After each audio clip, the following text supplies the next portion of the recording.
Nous allons parler aujourd'hui de tourisme et les accords parce que nous devons éclairer la jeunesse. Nous devons éclairer la jeunesse par rapport à l'actualité. Nous vous avions dit précédemment que il y a les activités qui bloquent d'autres activités. Les activités minières bloquent d'autres activités économiques comme le tourisme, l'agriculture, la pêche et l'élevage. Et cela nous maintient dans la pauvreté. Donc, en RDC, nous sommes comme si nous sommes maintenus, la tête est sous l'eau. Nous sommes incapables de relever la tête. C'est pourquoi je vais éclairer par rapport aux accords que nous sommes en train de traverser. En fait, vous devez savoir que en 2024, au Conseil des Nations Unies, après la pression de la population pour que la MONUSCO puisse rentrer, puisse quitter la République démocratique du Congo, la population a manifesté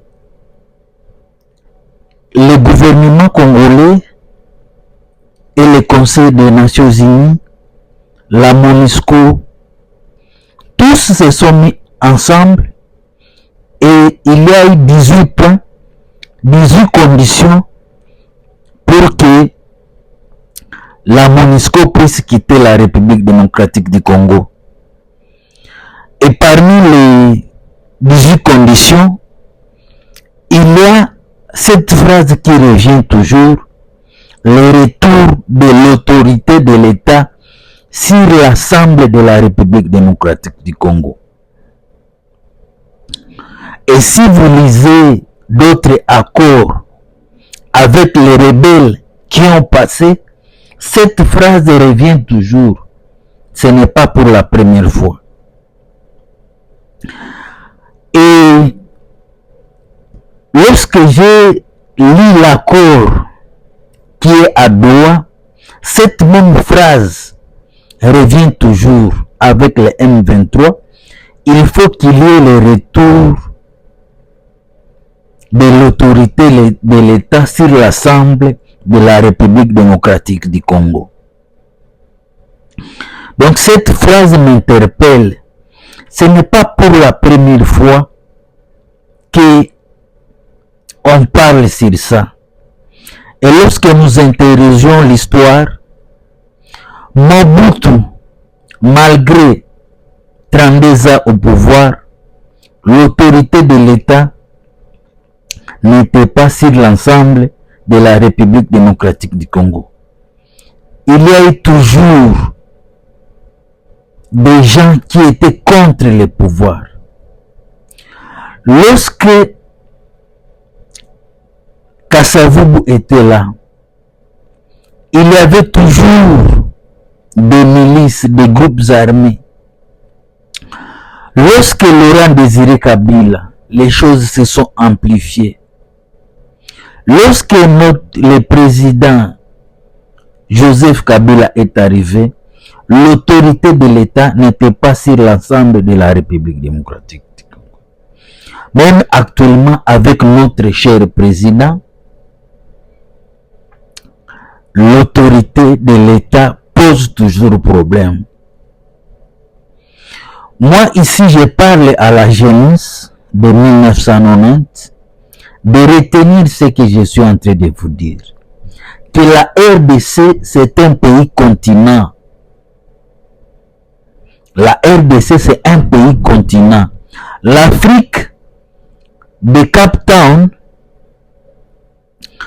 au cœur, c'est autour de 8000 km.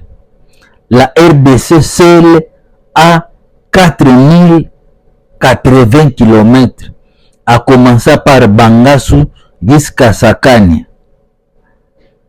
Donc sur les 8000, nous avons la moitié. Donc le Soudan jusqu'au Caire, c'est une moitié, un quart. de la Zambie jusqu'au Cap Tam, c'est un quart. Donc nous avons la moitié de 8000. Lorsqu'on quitte l'océan Atlantique pour l'océan Indien, c'est autour de 4000 à 5800 km.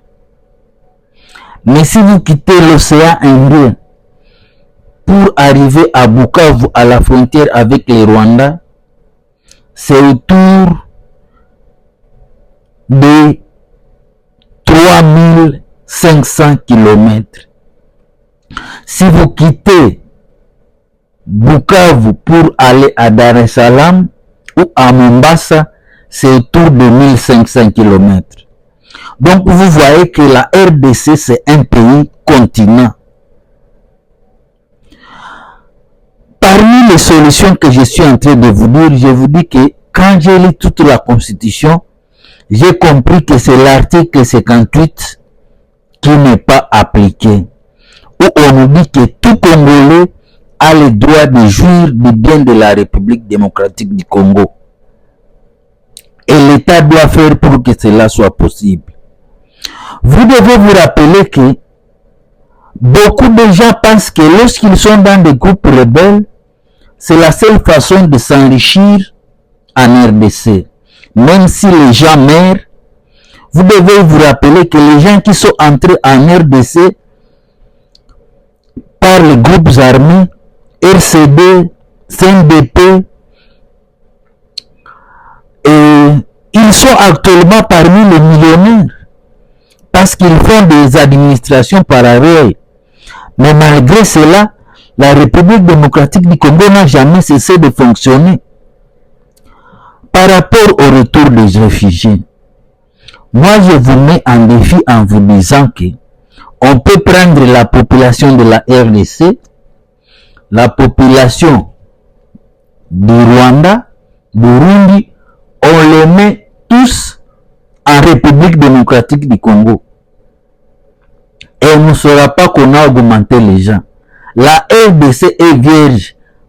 Prenez le temps de voyager pour voir que la RDC est vide. Donc, la population du Rwanda, la population du Burundi, c'est autour de 28 millions. On peut les mettre à l'intérieur de la République démocratique du Congo. On crée des villes et personne ne saura que la RDC on a ajouté déjà parce que la RDC est vierge jusqu'actuellement. Mais les retours des réfugiés, à moins qu'il y ait des agendas cachés. Moi je pense que vous devez savoir que notre temps est limité. Nous avons besoin d'argent pour survivre. Moi qui vous parle actuellement, j'ai ma femme et mes enfants, je dois donner la ration. Les grands problèmes en RDC, c'est le problème de survie. Les gens pensent qu'en prenant les armes, c'est la seule façon de s'enrichir.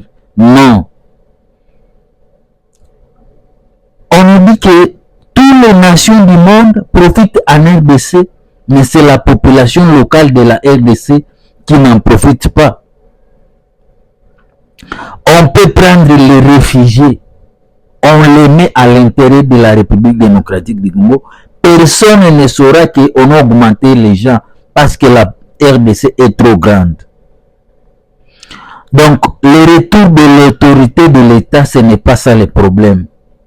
Vous devez savoir que nous avons des terres à cultiver, des pétroles à extraire, des routes à construire, des hôpitaux. C'est ce qui doit faire l'objet au Conseil des Nations Unies en RDC. Pas les réfugiés, les retours de l'autorité de l'État. La question à se poser, pourquoi il n'y a pas des ONG chinois ou japonaises ou russes, mais ce sont les mêmes. Moi, je pense que nous devons prendre conscience. Le retour de l'autorité de l'État, ce n'est pas ça le problème, mais le partage équitable de l'argent qui entre en République démocratique du